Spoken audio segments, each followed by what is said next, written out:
As a parent, you can show up and still not be present. Say it one more time. You can show up and still not be present. I wasn't really angry. I thought I was going to be, but I think I was just more so happy to see him. And he did explain what happened. With my mom, she's always been the one that's like, hey, call your dad. That book was birthed from my grandchildren and what I have seen and have witnessed. Truth in the air, let it speak.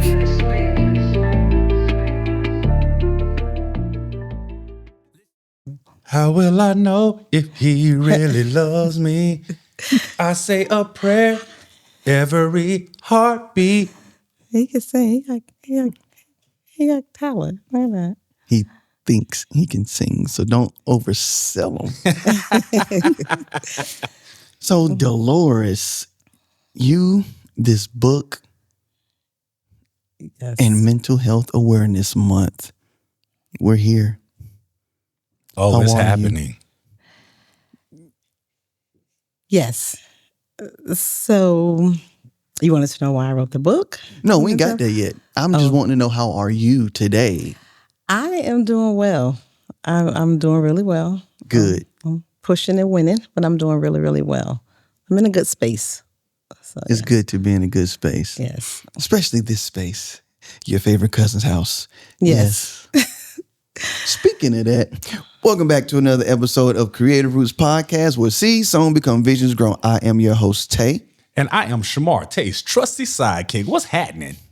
Welcome back. Welcome back. Welcome back.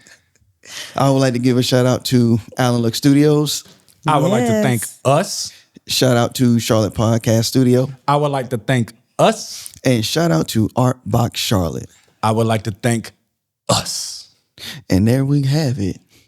Today, y'all, we are continuing the theme of Mental Health Awareness Month. The author that I have sitting here with us has written a very thorough book that hits on so many different things. I'm trying to put the bookmark back in here. Y'all know how these episodes go. We are sitting here with Deloris. She is the author of The Child in the Middle, because I always get it wrong. I always want to say the middle kid. And I know that ain't it. So we are going to allow Deloris to introduce herself and speak just a little bit about this book. I hope she don't get too much up front, because we got to talk. I So know. go ahead. Hello, I am Deloris Calhoun-Wright, and I am the author, and I wrote the book, The Child in the Middle. And you're right, Tay, it's not the middle child. It's not the older sibling, the younger sibling in the middle. Not that middle child. It's the child that's in the middle, that's navigating two households, navigating two homes, just in the middle of just going between two households, two addresses. That child that's dealing with parents that may have a problem with struggling with co-parenting, and they have to kind of carry that, don't understand what's going on. So it's that child that's in the middle that I wrote the book about. So the child in the middle has nothing to do with siblings. This has everything to do with the co-parenting aspect. Absolutely. From co-parenting, this is a deep topic. Lord Jesus, help us today.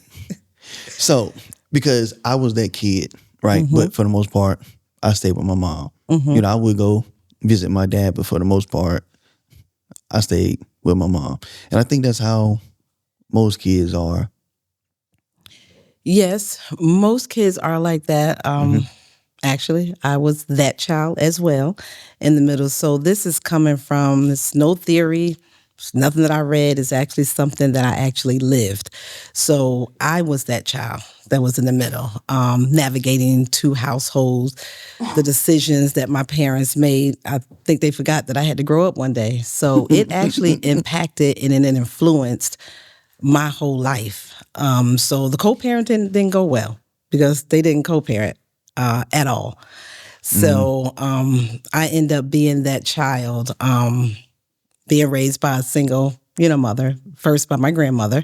And then just as life began to unfold, as I grew up and, got married. There was no father. My mom covered up a lot, of things. Whatever decision they chose, whatever happened to them. I was raised in Alabama, born and raised there. So my dad went to Florida. She went to Connecticut. So I was left with my grandmother in Alabama. So I went through my whole childhood. I did not meet my dad until I was probably in my early 40s.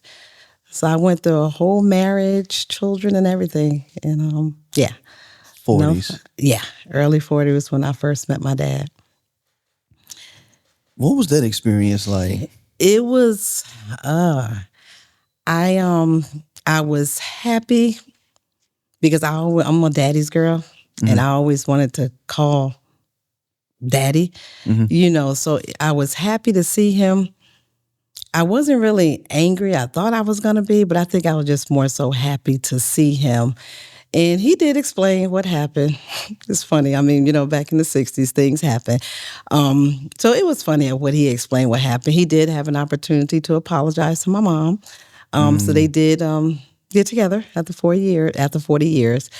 But after seeing him, I was just so happy. And I always just prayed to God to just please don't ever let me see my dad for the first time in a casket. And God did that. I seen him 3 times before he passed away. So I was able to visit him in Florida. He did get a chance to meet my children. And so yeah, it was kind of a bittersweet because I did feel angry there for a minute.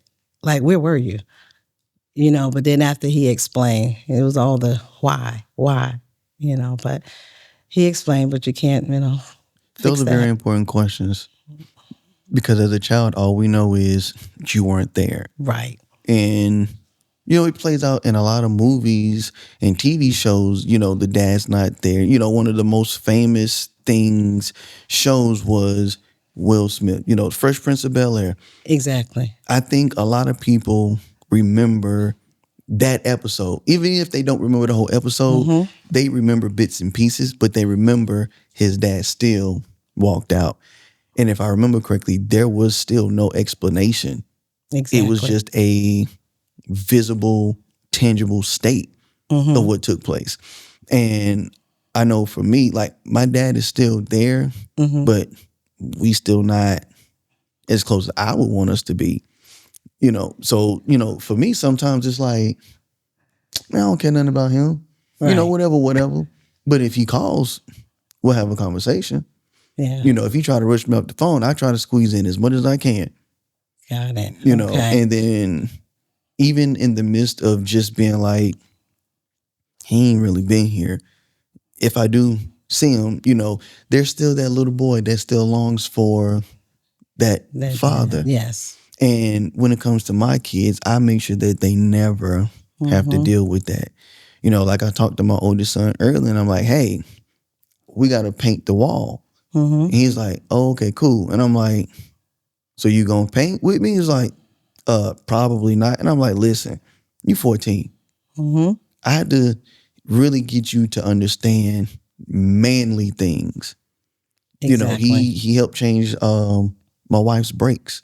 So I'm like, you learn 2 things in one motion. You learn how to change a tire and you learn how to change brakes on a car.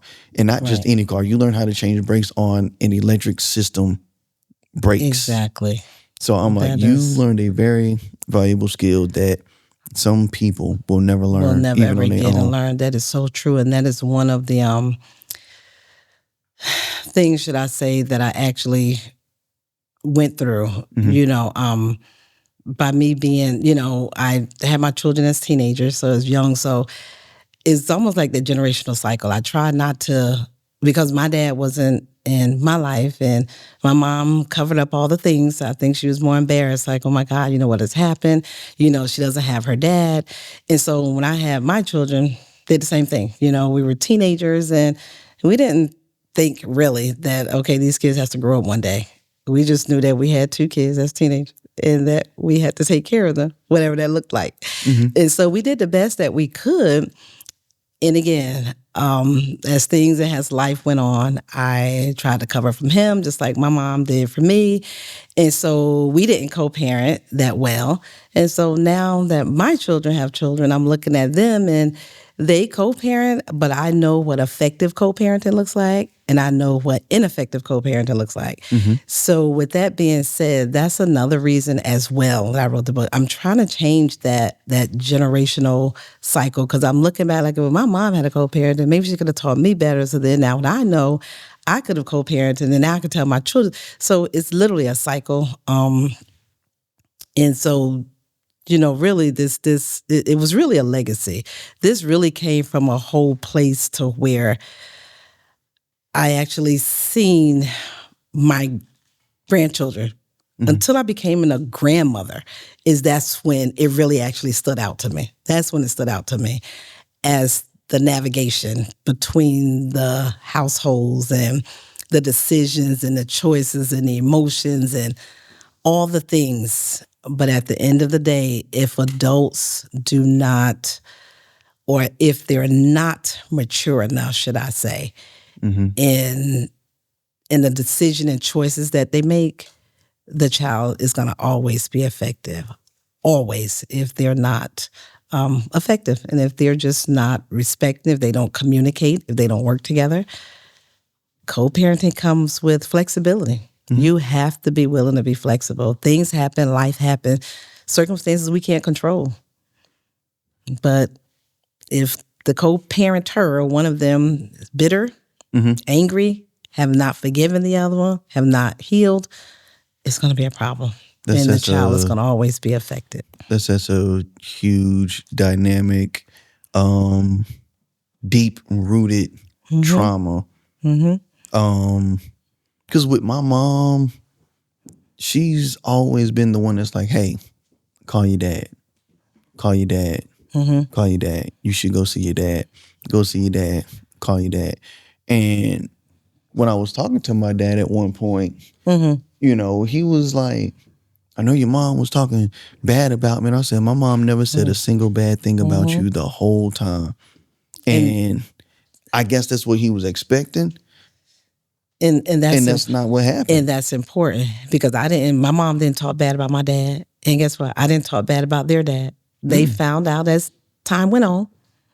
They found out as time went on. I never, ever, and that's one thing you don't do. You try not to ever talk bad about the other parent. It'll reveal itself as time go on. But a lot of times children, they do feel it. They feel the silence. They feel the emotions. They feel it when parents don't get along.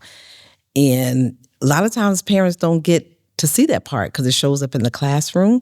They just carry something that they just don't understand. You think children are not listening, and they are. They hear the telephone conversations. They see the struggle sometimes that the mother has to always show up, for schedules and just a constant adjustment, constant routine, constant schedules, still trying to show up and be that show, because you're a mother, and then, this is vice versa. It's not really all just for mothers. I get it. There are a lot of guys too that are single parents, but then there are co-parenters that get along very well. I commend you. My biggest key is consistency. That's the key. So I commend them that get along, but the ones that don't, that are having a little struggle with it, it's just be careful that, you really want that communication, cooperation, which that comes with a seed of wisdom, that maturity. Do it with grace. Do it with a purpose. Co-parent your kids with a purpose, because you're going to be intentional about it. And when you be intentional, kids, I just don't like how sometimes I think people put kids as like a legal obligation. They're not. You got to be honest, first of all, at who you are and where you are, regardless of the situation of the past or the circumstances. But I don't think it's not fair that kids have to carry that weight that they didn't ask to. They don't understand. They don't know what's going on. But as adults, we understand. Kids should not have to carry what we were not able to resolve as adults. And so I just think with honesty and just be accountable. Once you be accountable, then you can be responsible. Nobody should have to tell you what to do when it comes to your children, because they're your lifeline for a lifetime. And matter of fact, that's one of my mottos in the book. But this book carries a lot. After writing this book, I thought I was writing this book for a legacy for my children.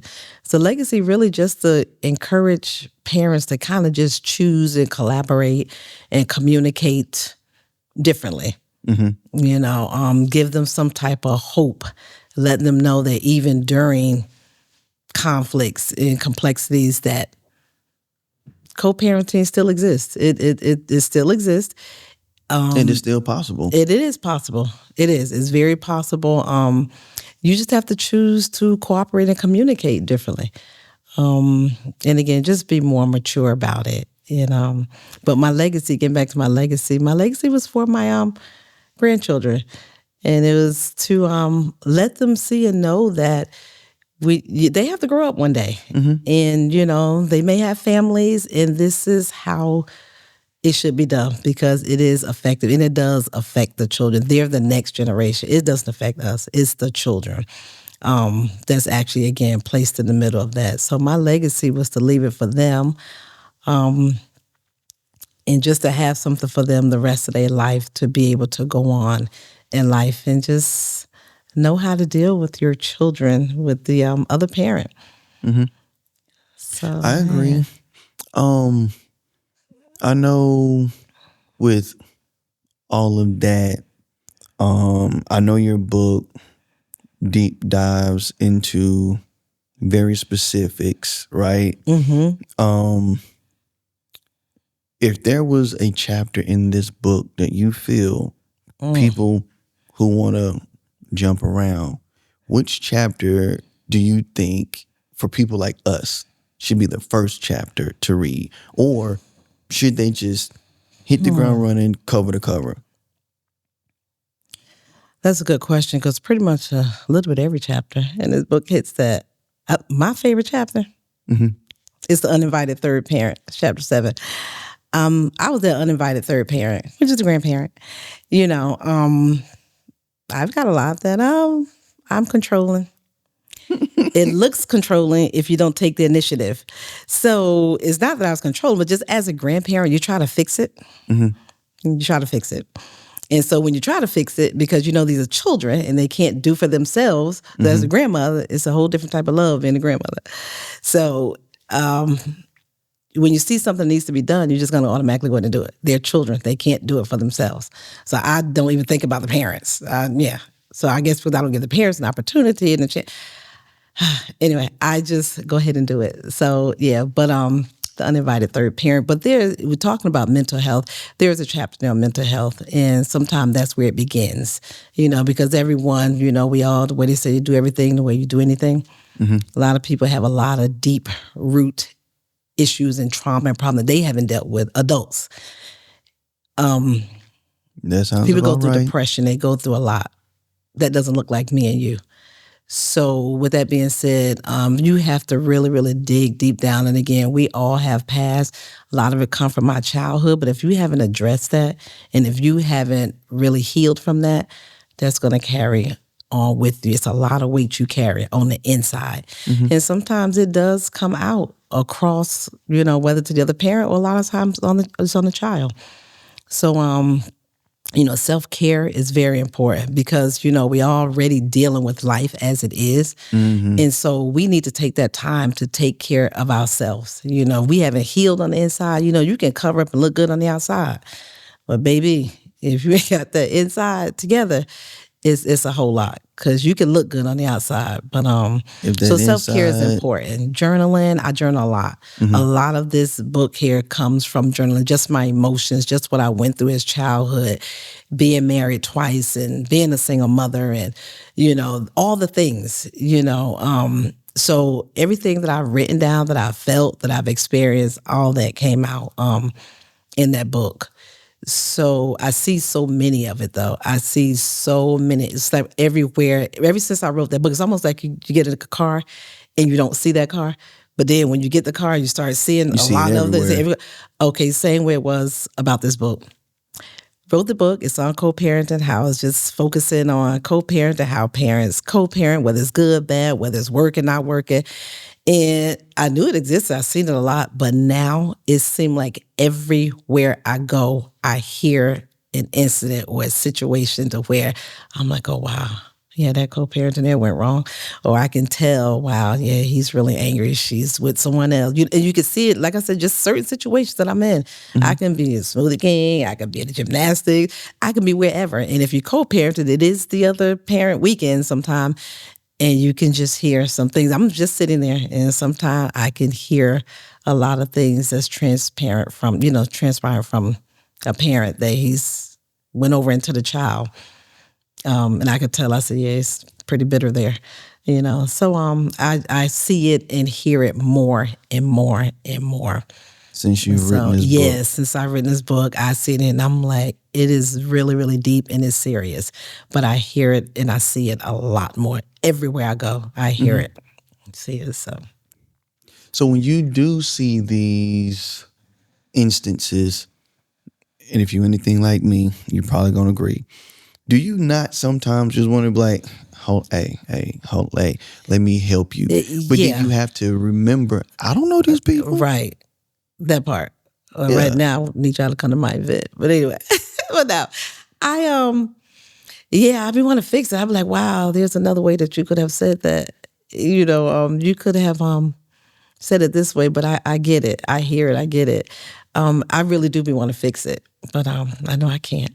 So I don't, because you just never know what kind of state they're in, and you really don't even know the circumstance of the situation. Yeah.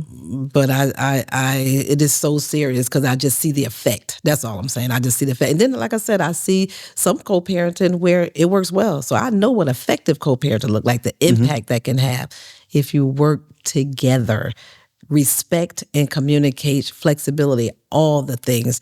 Because at the end of the day, the child just want to feel secured, just loved, protected, heard, nourished, all the things, especially if they're navigating two households. Well, there goes my next question. Because I was going to ask you, so for those that are in this co-parenting state and they're like, this is wrong, like, what is the biggest thing that they need to know even before they deep dive into this book? What is the main thing they need to know? That it is possible.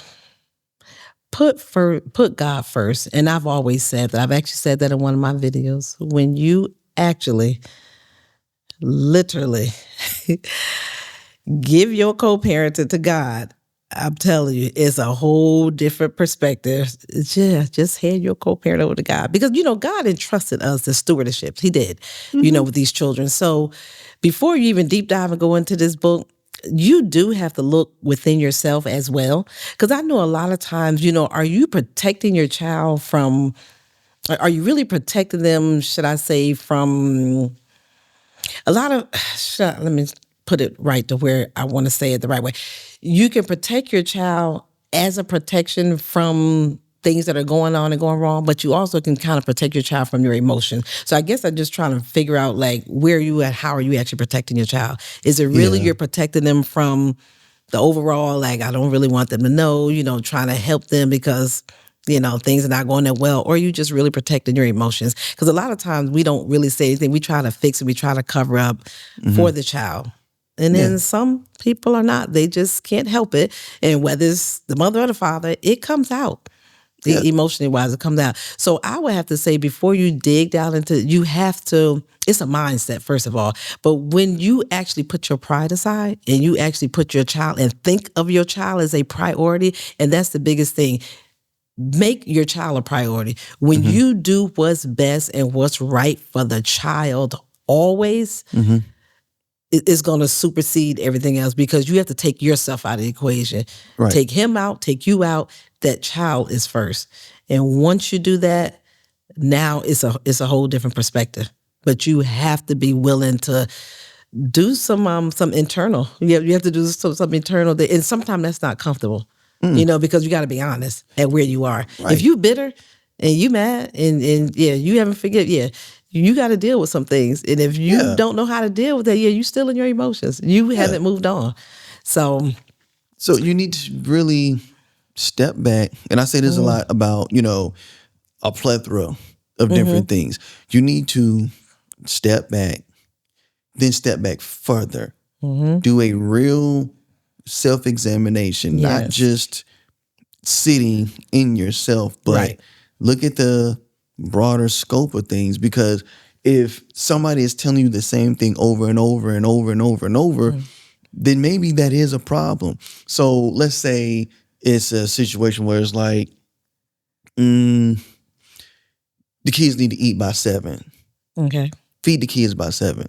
Hey, the kids need to eat by 7. They're supposed to be in the bed at 8, but you feed them at 8:30, 9 o'clock. Now we have an issue because I'm saying one thing, they're saying the other. So we're talking about two different households, right? Okay, so that's in my book as well. I'm not really expecting both households to be twins. Right. I'm just looking for the parents to make sure that this child has an emotional, stable environment. However, you can't create that for the child if you're not emotional stable. And that was So my as other parents, thing too. we have to get in a place to where we're emotional stable, because you can't provide and make that for your child. Again, I'm not asking for both households to be the same. However, because different households have different rules and different parenting styles, especially if the child is being raised by step parents. So now that's a whole nother different issue. You may have other siblings. It's different. But as the co-parent is of that child, whether it's a blended family, whether it's step parenting, again, that child needs to be the priority. And if you two can come together and make sure that that child is emotionally stable, because again, that was in one of my videos, 2 homes, 2 addresses, the schedules, routines, boundaries, all those things. But the child only had one life, one childhood. So as parents, mother and father, you created this child.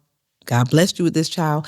You really, and it's already a problem that you're not together. That's first of all. It's already created a problem there. So the least thing you want to do is just make sure that they are emotionally stable in the 2 different households. It is going to be different. But again, communicate and respect. That's it. You got to communicate and just work as a team. That child should never feel the split. Should never. Or see it. Should never feel it. Should never see it or hear feel it.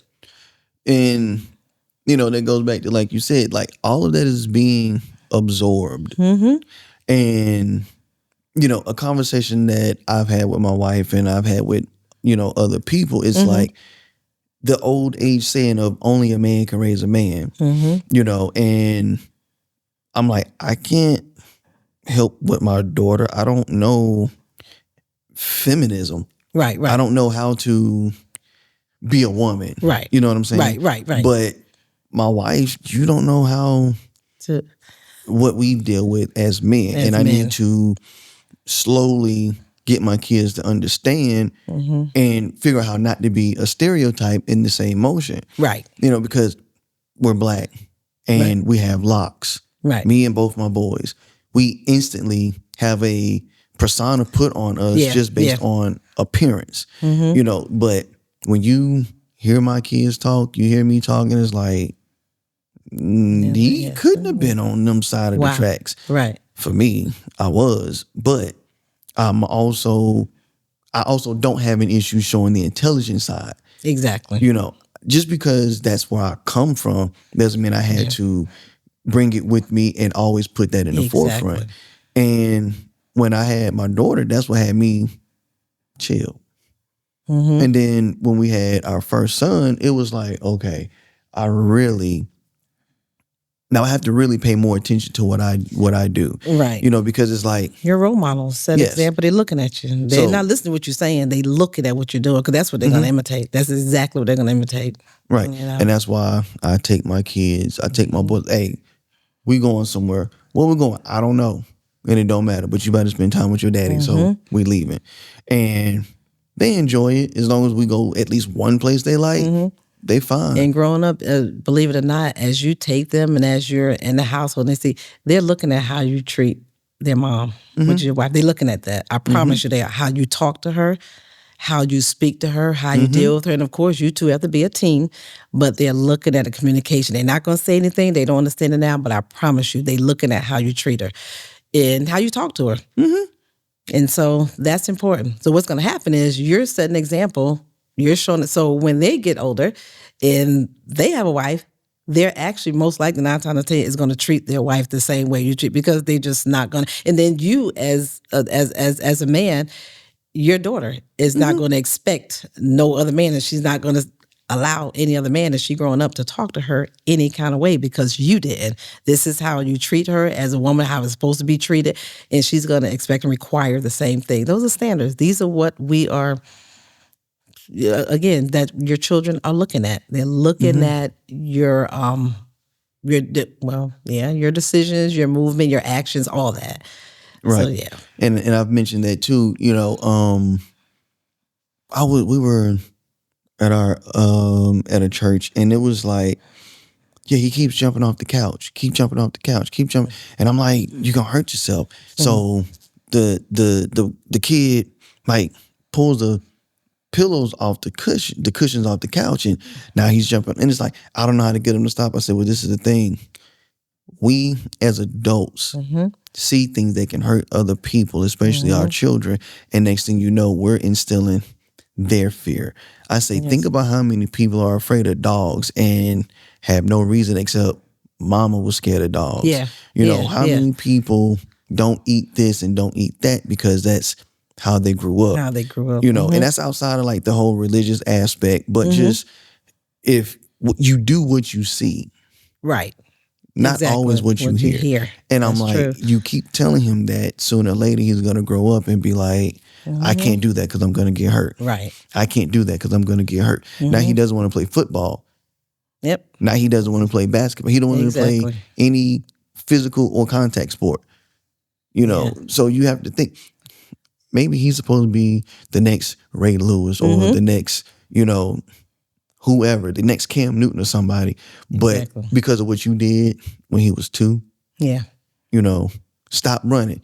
He's probably getting ready to be destined to be Usain Bolt's record. Exactly. But you told him to stop running. Exactly. Yeah, we really hurt our children a lot and not realize by the things that we say. And then again, it's the way you were brought up, which I don't really like. I know a lot of older parents, I shouldn't say older, but if you're older and you have younger kids, I hear this a lot. If they, I don't know, get a scooter or a 4-wheeler and they have a bike and they have a motorcycle, all the things. And the first thing you say is, well, I didn't have all that when I grew up. That's not right. That's not right. I mean, I'm just saying, I hear that a lot, and that's not right because it's not fair to that child. You want your child to be better and have the things that you didn't. What happened back in the 60s, it has nothing to do with now. And so you want to expose your child to things. You want to be able to do and give and have allow your child to have these things. But I hear that a lot. A lot of times they go back at how they were raised and how they came up. And that's not fair to the child. That's not fair. I would never say, well, I'm not going to get my daughters this and that because I didn't have a bike when I was growing up. That's not their fault. So I'm not going to get that. If I can do it and I can get it, they're going to get a bike. They're going to have all the things that I didn't have and get. So that's important too as well. I explain it to my kids too. Like, hey, just let you, because I grew up, I had almost every gaming system. But I also told my kids, like, hey, your dad plays video games. We will be playing video games in this house. I explained it to the wife. We playing these video games. Give us a minute. We are in a match. We can't pause it, Yeah. And, the bikes and, my kids have gaming PCs. And I've explained, like, you getting this classified as a gaming PC, but you can still do your homework. Absolutely. You can still research what you need to research. Absolutely. You can use this thing and create your own video game. Like, I've instilled all this stuff in my kids, and I'm like, hey, y'all, I want y'all to know that because of things that mom and dad did, y'all are very privileged. Yes. And I had a conversation with maybe 2 different people, and they were like, man, we doing all this for our kids and we ain't had this. I said, and it was like, man, these kids just spoiled. I said, but wait though. And this is just not in front of the kids, but I'm like, I said, but this is the thing for me. Are they being spoiled, or are we just showing they just our love in a different They ain't spoiled. They just well loved. showing our love in a different, light. That's it. They Because just well loved. I had That's my bikes. license plate, as a matter of fact. Everybody saying I'm spoiled. I'm not spoiled. Just well loved. That's Mm-hmm. it. You're just well loved. It's just a different way of just saying you're well loved. Yeah. So So we move different. yeah. We realize what we didn't have. We give what we can. Right. And I can have a conversation with my kids and be like, hey, this ain't it. Right. You want that? You're going to have to give me a couple of weeks, couple of months. And not only that, you're not going to disrespectful and then get it. So I'm just saying. So there are things that are earned, and then there are things that we expect them to do. Yeah, I expect you to do well in school. I'm not going to reward you for that. However, it is difficult. Hey, you get high honors, your honors like every quarter. Yeah, you deserve something. Although I do expect that, but it's nothing wrong. You can't your child just can't be disrespectful and talk to you and say and do anything you want, and then you still continue not to get in my them house. things. So things like that when they say kids are spoiled. But for the most part, if kids are actually, I think, just doing what they're supposed to be doing, respectful, and just, again, they're handling and dealing a lot that we as parents don't even know of. And like I said, in the classroom, we don't see that part. So, goes back to my book panel, my book sign event. I do have a judge. She's going to give it to you from a judicial perspective as to don't make your child a legal So when is obligation. this event? This event is Saturday, May 23rd at the Hyatt on 3100 Apex Drive in South Charlotte. Saturday, May 23rd from 11 to 3. Are tickets available? Yes, they are. They are available on eventsbright.com. All the details are there. So yes, I encourage you to register. And you will need to be in the room, in that space, to where it's a comfortable space. It's a space where you will be heard. There will be I have a live panel, and they're just coming to you from a different aspect of this whole co-parenting. I have a judge. She'll be giving it to you from a judicial perspective. Your child is not a legal obligation. So she'll let you know what that looks like from the courtroom. You don't want your child living off of a system or a piece of paper. I have a teacher. She's telling you from the classroom what that looks like when a child leaves home or when they go home, because they silent and quiet, confused, all the things. The parent don't see that in the classroom. The teacher does. So with those, their focus off, their behavior. And of course, I have a couple that was married and they are divorced and they have remarried, but they are was able to keep their child as a priority. She never felt the split, never felt it. Have a married couple, and they're going to tell you what it's like being married and co-parenting. Can be very successful because it's just communication and teamwork. And also I have a single parent. He was a police officer, and his wife chose not to co-parent, so he had to deal with the law in raising a son by himself. I have a mental health as a keynote speaker. And I also have a couple that is a spiritual. They're ministers, and they actually are my grandchildren's godparents. They're godparents of 8, actively 8. But they're going to give it to you from a spiritual, in God's lens, as to what co-parenting looks like in a complex, in a challenging situation, what God says. So I'm looking forward to it. I want everyone in the audience to actually come be inspired, encouraged, empowered at just how co-parenting, it can work. I promise you it can work regardless of the brokenness, the long distance, all that. It can work. And you just have to put your child as a priority. Choose communication over the conflict, over the chaos. They deserve that much. Love your children, make them a priority. Mm-hmm. So yeah, I'm looking forward to it. So Yes. knowing we have a similar situation, right? Mm-hmm. Daddy wasn't there, right? Mm-hmm. In the midst of that, how was it growing up and having that support of, I guess for lack of words, it's okay? Knowing that, you see your cousins and your friends and some of them have a dad. how I guess for me, the biggest thing for me, because I know how it is with my two families. Right. How's the family in the midst of this? You mean my family on my mom's side or Either my dad's side. either side? So my dad, that's one book. That's another chapter in the book. My older brother, I remember him as when I was like 7, 8 years old. Used to take me to my dad's side of the family because, of course, this was in Alabama. It felt kind of weird because I never seen my dad, but I've seen his sisters and brothers and my mom, my grandma and grandpa on his side. It just wasn't consistent because it was just like the summer. So they knew about me, knew of me, but I don't know. I just think my dad's lifestyle, they were kind of embarrassed, probably wasn't too happy about it, but still the connection, the communication just wasn't there. So that was my entire life I went without being a part of my dad's family. As I got older, there was some connection there with my aunts, so, and I do have a brother on my father's side. So there was some connection there as I got older. But growing up, it didn't feel too good. It was just almost kind of like when I lost my mom, that didn't feel good. It kind of made me jealous. Like when I went around my friends and they were like, call their mother mom. And I didn't have mine.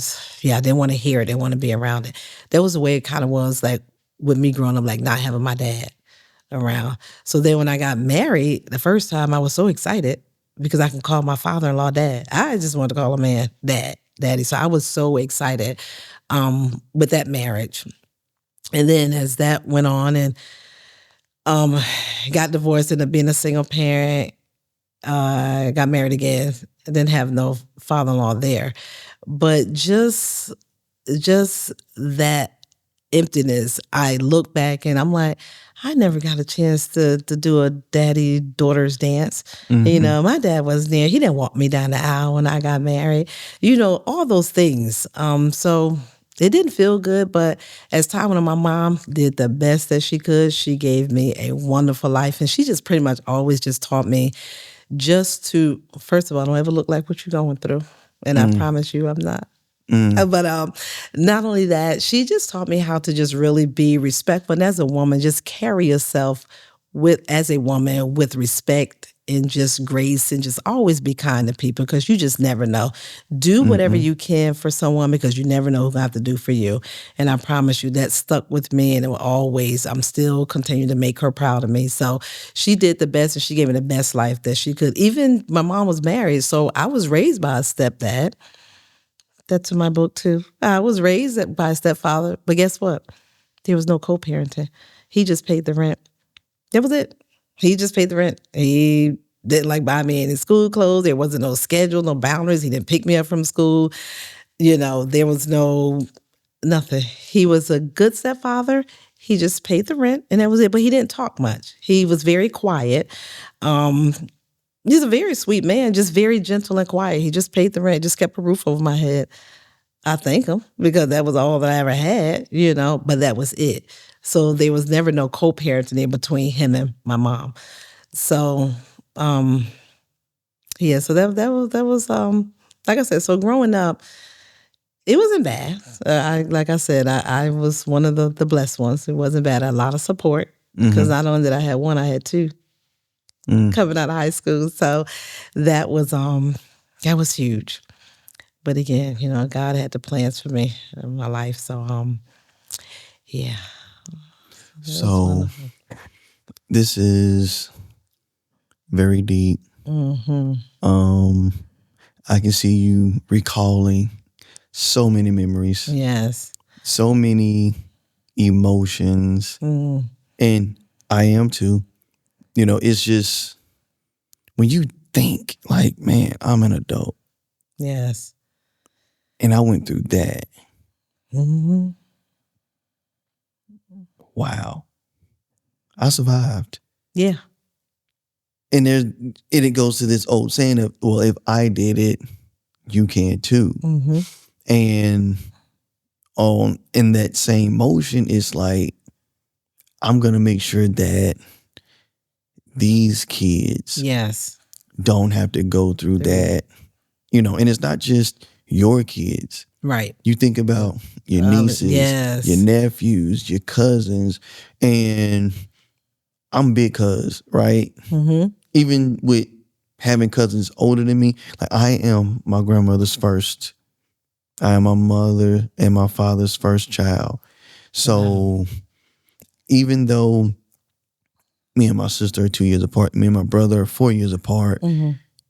I still at a young age was like, he's not here. So I Yeah. gotta step up. Mm-hmm. I have to make sure they're doing what they're supposed to do. Mm-hmm. Make sure they're taken care of. And at the age of 10, 12, Wow. I'm developing what people call this daddy gene. Wow. And I would always have, some of my cousins, like they were always with me. So as of now, like I said, God is funny. I mean, he didn't tell me about this part of my life. I'm actually guardianship over a 9-year-old. I got her last year, 8 years old. Actually, it's my niece daughter. Didn't see that coming. Mm-hmm. But again, there you have it. Yeah. Lack of co-parenting. So now, yeah. So with that being said, you end up being taken over. Yeah, so I'm actually raising a 9-year-old now. After having twins, after having my daughters at 40 years old. They're 40 now, and I have a 9-year-old. So again, it's giving me another whole is again, look who's being impacted. I see this. I'm actually living it. Right. That child in the middle. And there's not even another household to navigate, but just all the things, the decisions and choices we make as parents. So that maturity, that whole intention, just the whole process, So Yeah. yeah, so that's what's happening now in my life. So yeah, I can hit every chapter in that book is actually my life. And again, just me being a Mimi and grandma perspective, it's a whole different ballgame. The lenses are different. I see things totally, totally different. But would never would have imagined it being my life. But literally, yeah. So I'm seeing it now in my grandchildren, and it's deep. It's really deep from what I have experienced with my grandchildren, all three of them, and their fathers. Yeah, I have three different fathers from grandchildren, and so just seeing those circumstances and situations. Oh Jesus, I had to I actually had to forgive. That's a chapter in my book. Forgiveness is a process. God is a process in His time. Mm-hmm. I didn't want to write this book angry. So yeah, That says I a had lot. to That says a forgive. lot. This book came deep down inside. Like I said, yes, it did come from my childhood and most of my journaling, all the emotion and thoughts, but that book was birthed from my grandchildren and what I have seen and have witnessed. I have a 14-year-old, I have a 7-year-old, and I have a 5-year-old. And so, yeah, they are my heartbeats. However, I just seen, like I said, what co-parenting looks like, effective and ineffective. I've seen the impact. And we want to keep striving Yes. to get everybody into a effective space. Yes. And again, that goes back to doing this self-examination and keeping this child first. Because at some point before y'all mingled, you were on the Exactly. same page, you were on the same level. Right. And then from that, it's like whatever happened, those kids see and feel. And I've always said the children will be the most affected Every by single time. anything that two adults do. Every single time. Every single time. Every single time. So before I wrote the book and before I actually came up with the title, I said to God, okay, the name of the book is The Child in the Middle. And I would actually, don't know if I actually really want to say it now, but that title, it was a confirmation because as with my book coach, I kept, coming up, I was struggling with the title. I kept saying, oh, is it Two Hearts, One Home, Together Apart? I was coming up with so many different titles. And my book coach, as I was meeting with her every week, as I noticed, I kept saying again, different experience and situation going on with my grandchildren that was around me the whole time I was in the middle of writing this book. And as I met with my book coach, she kept saying, you keep saying the child in the middle. And I'm like, it is, because every time such and such happened, the child was always in.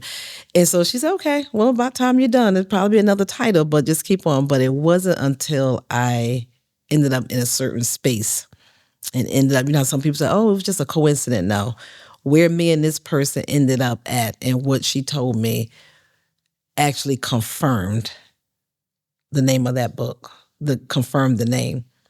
I don't know how I want to share it now or at my event, but it's deep, and that's going to be. You might need some tissue, but that will confirm the title as how I know that this is a God's thing. And so, with that being said, I was in the shower one morning, and I'm just like, okay, God, you gave me the title. And I'm like, okay, well, I do want to have a discussion. Like, it's more than just a book signing. Like, this is going to be a whole movement. I just want to let y'all know that it's going to be a whole movement, because I'm going to go up and down the East Coast. I'm going to hit the West Coast as a book tour. But I said, okay, I want to leave this for a legacy for my grandchildren. I need a name. I don't want to just put this on it like, the book Child in the Middle, because it's the name of the book. But I want to put it on Eventbrite. I want to have an event on this. And so God said to me, KCR. And I look like this, that look. And I'm like, KCR, this me and God having the whole conversation. I'm like, KCR. And he said, so I thought about it, and I said, I said, KCR. That's my grandchildren, the first initials of their names, Caleb, Caden, and Rain. Caleb is start with a K, and Caden's with a C, and then Rain. I said, okay, KCR events. I was like, thank you, God. He said, no, KCR means something. And I'm like, KCR means something. He said, what is your book about? I still was off. KCR stands for Keeping Co-Parenting Real. So that's where KCR came from. So KCR presents the child in the middle. And KCR, Keeping Co-Parenting Real, is going to be a resource. It's the Family Alliance. Mm-hmm. And it's a how should I say it? It's a business. It's a group. It's a company to where my spouse and I are going to coach people and give them the resources, mediations, offer it to these families of people that are actually struggling with co-parenting. So it's actually KCR, and they're going to be presented. But KCR comes from Keeping Co-Parenting Real, and that's where we're at, because it's the truth. You can't sugarcoat it no more. It is right. What it is. So people need to, if they haven't already, go get their ticket. Yes. To be at this event. 2, be on the lookout for future events, and I guess we can call it community outreach. Absolutely. Yes. Okay. Yeah. I'm with it. Yeah. So I'm excited. Did you have anything specific that you wanted to hit on in this book? Because all the questions I had led back to this book. Nothing specific other than, again, keeping and putting your child as a priority. All the chapters in here, from mental health to self-care to flexibility to boundaries to just a priority, just consistency, staying on the same key. Like, it's 13 chapter affirmations. It's so much in there. It's even a prayer for you for when you are struggling and you just feel like you don't have it together and you can't go on, and all the things is all good stuff, I promise you. But any chapter, and they're not long chapters. They're only like 2 or 3 pages. So it's not long chapters, but it's so much really good information that you can be encouraged, inspired, and it's a good thing. It's very, very positive, and you definitely need it. I know, again, co-parenting is not comfortable, but it's necessary. Mm-hmm. And again, just think of it for the child, for the sake of your child, because that's what's important. That's what's going to matter every single time. Yeah. So, yes. So you let me know if that's the answer to the third question that I have. What advice would you give to those that are in the midst of trying to figure out co-parenting, or those that are wanting to write a book about their life or anything in that space, as far as like removing the emotion and putting it on paper? So the only advice that I would give someone, again, you've got first surrender because that honesty. That's a big thing. Take it into prayer. I promise you that prayer still works, and there's a lot of power in prayer. God created us. He can change us, and he's the only one that have the ability and the power that can do that. So people do have a changed heart. You'd be surprised. So I would just say pray, but the biggest advice is, I can't say it and stress it enough. Think of the child. Think of your child as a priority. You have at some point, if you need help with getting healing, forgiveness, moving forward, I know it's not always easy because the other co-parent sometimes can be a narcissist, can be controlling. It can be all the things. It can be very difficult sometimes. I get it. But I promise you, if you put and keep God first, keep doing the right thing. Do what you're doing best in the right thing as a father and as a mother. Do the right thing, but always put and keep that child first. If you can do that, I think everything else is going to fall in place. I ain't going to say I think. I know it will all fall in place with time. But think of that child, because, again, one day that child going to have to grow up. They're going to have to grow up one day. Yep. And yeah, you want them to like not look back and realize that it was a big influence and impact. And again, it's weight that they're carrying that they didn't choose to. So the advice that I have to you is just continue to wake up, be positive, move forward, keep striving, but do the right thing for your child, regardless of the other parent. It will work itself out. So yeah. I'm with it. So do this.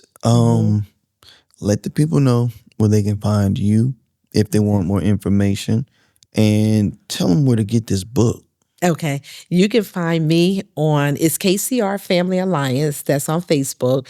Instagram is KCR, or you can find me literally up on Deloris Calhoun-Wright. But you can purchase the book and find that on eventbrite.com, and it's up under The Child in the Middle. And let me see what else is Saturday, May 23rd from 11 to 3 at the Hyatt in South Park. And I think that's it. Yeah, that's as of right now. But this is just the beginning. I promise you, it's just the beginning. It's the first book, but it's not the last. So I encourage you to look forward to then. You will not regret it. I promise you. Well, Yeah, so thank you. thank you. So this is the part where I open the floor for you to ask me a question, give advice, make a statement, Okay. whatever.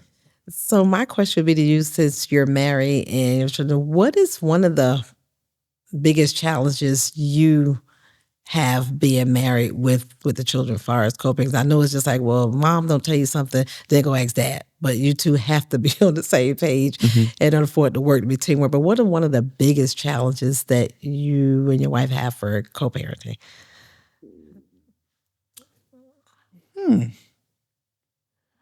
One of the biggest challenges we have, I would say the biggest thing is standard, Okay. because I grew up in a more strict household than she did. Okay. That's what I was about to say. You guys were probably raised up differently. So, And she didn't get in trouble like I did. okay. You know, my The mother-in-law discipline was is real different. cool, huh? So the discipline is different. Like she might Very. talk to him and you might be like, you might punish him, just probably in different ways. Yes. Okay. So it's just my standard for my boys increases as they get older. You know, same thing with my Expectations, daughter. right. But I don't know how to raise a female. So my standard for her is a little lower. And this gap has to go to the wife. But for my boys, this is me for my boys as they grow. My wife's expectations is here.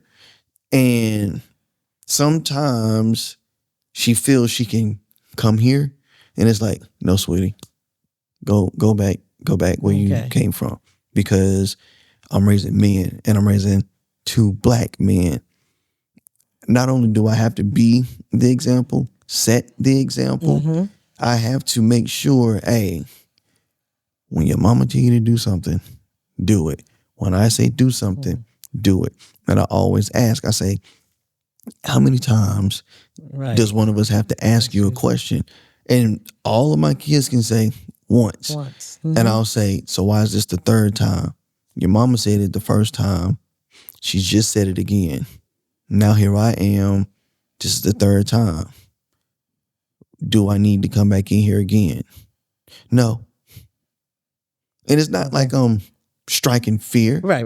It's literally just my tone changes per kid. If it's my daughter, I'm like, so you really got a problem with your mama today, huh? Like, what's going on? Yeah. My oldest son is like, I can just look at him. Yeah. And I'm like, how many times? He'll get up. My baby boy, that boy is so much like his daddy. And I have to like raise my voice and put a little bit more bass in it. Yeah. In order for it to come across to him. Right. Like, I need to, or I say, turn it off. Turn it off. That's and give it. you that means no Xbox, no PC, No nothing. no TV, no phone. And I have to let my boys know, like, when you get out there in the real world, and the same thing with my daughter, when you get out there in the real world, there are so many people that are only going to ask and tell you to do something once. Yeah. And I would hate for it to be the police. Exactly.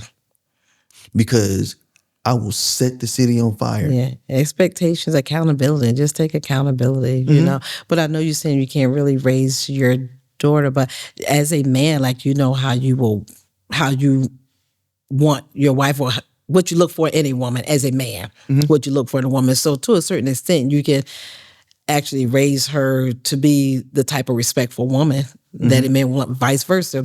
You're raising your boys, because you know the type of men that they should be, that a woman will want. Like they said, a girl not going to bring any kind of guy home to her mother, but it all depends on how you raise him, how you raised him. So that you want your sons to be men, to be respectful, that help women, to respect women, open the door for them, bring the groceries. Like woman should not have to pick care of anything. However, right. You teach your daughter the same thing. Like, you don't, it's just really just out of respect, Again, it's how you treat their mom. If she goes away, have the guy open the door for her. But nowadays, they just don't think like that. And I guess that comes from the back.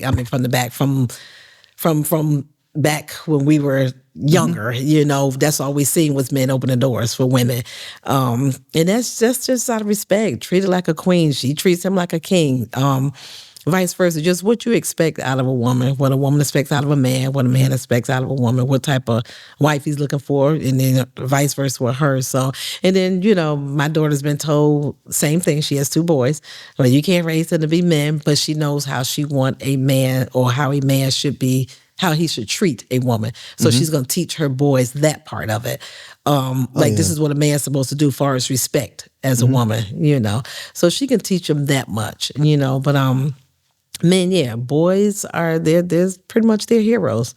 The boy wants a father as their hero, set example. And as a parent, you can show up and still not be present. Let me say that again. You can show up and still not be present. You can be in the house and still not be there. That part. So you got to be careful again how you do things and what you say, because you can be this perfect father in the award Father of the Year, but if you disrespectful to that mother and you talk to her, you're not willing to be flexible, and you just making life difficult and all the things, most likely when that child grow up, probably not going to have anything to do with you. Just kind of like dealing with you now because they're young and they don't have a choice. You know, Yeah. in the picture, they're younger. They, all they know is just dad, and we going here, this and that. You can be this father that just, be there and do all the things. Looks good. But on the inside and deep down, you have not really communicated across to your child, but your child actually seeing how you're navigating, how you're doing things. So be careful. And again, it's not projected toward the mother or vice versa. It could be the mother, same thing the father, vice versa. No, but you just got to be careful, because when you're doing that, you're not hurting that adult. And again, remember, y'all are adults. Be mature. You're not hurting each other. That child is the one that's going to hurt. And as you get older, then you're going to see. And it's not going to feel good, because you're going to feel like, oh my God, I was there. I did this. I did that. I was all the way there for him or for her. There was nothing that my child had never needed. I was always there.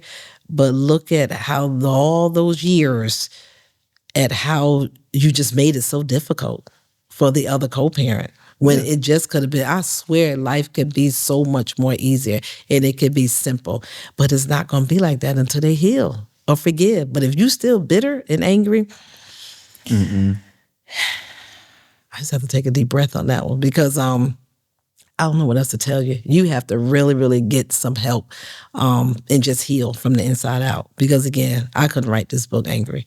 So it was a lot of forgiveness. I have to step back and, I had to forgive some people before writing this book.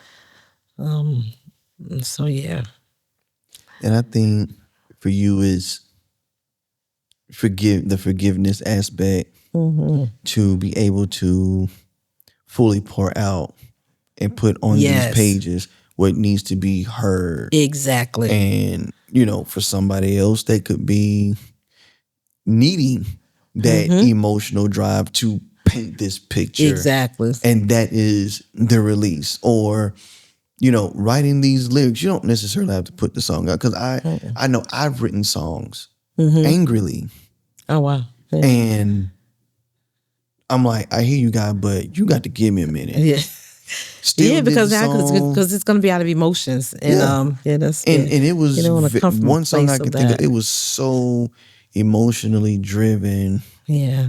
Just, I'm doing all this stuff and nobody is here to support. And I played that song back and I was like, this song will never be released. Yeah, because this came from a deep and within. Yeah. But sometimes that could be the outlet to get it out. Like you say, you journal. I did. That's how I got it out. That's how I came up with the book. Because I could have never imagined me writing a book. I'm like, how do you write books? I got so much to say. But I didn't realize that, this ain't no AI. This actually, all me. I'm just anointed. That there came from all within. When I said that book was birthed from within, that book was birthed from within. That is just all life experiences. Ain't nothing nobody told me. Ain't nothing I read. Ain't nothing I looked up. That is all. That's my life, me. boo-boo. That's me. That's my life. That's my life. So that's how I was able to come up with your child is your lifeline for a lifetime. And that is so important, because it doesn't matter what you do your entire life. That child came from you, grow up and get old, that child is still your lifeline. For a lifetime, you can't change it. You can't change it. Like they say, we can pick and choose our friends, but we can't pick and choose our family. Once these children are here, they didn't ask to be here. It wasn't their fault. So as adults, again, we got to be honest, take accountability and be responsible. Don't treat your child as a legal obligation. That's not what they are. That's another chapter in my book, Dollar and Cents, SENSE. Okay, see, try not to roll the eyes. See, I'm trying to see that emotion's coming out. So, but yeah, so it's deep, but it's serious. And like I said, I'm so passionate about it. Again, this is not the first. I already got the title. I already got the title for the second one. I already know what generation. Don't have the title for the third book, but I got that generation. So yeah. So again, this is a movement. This is not just a book like this. It's a movement. Cool. Yeah. Well, listen, I greatly appreciate you being here. I appreciate you, and thank you so much. Truly grateful for this opportunity. Oh, you're welcome. Yes. I appreciate the conversation.